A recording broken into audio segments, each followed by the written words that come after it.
глушительного пирамида пришел вот в такое состояние, все, что вот от него осталось. И решил сделать на него новый своими руками. Для этого вот изготовил вот такие вот элементы.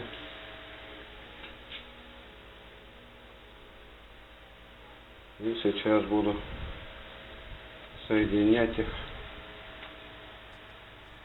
вместе. Посмотрим, что получится из этого. Вот что внутри. Обтягивать буду оцинковкой миллиметровой толщины.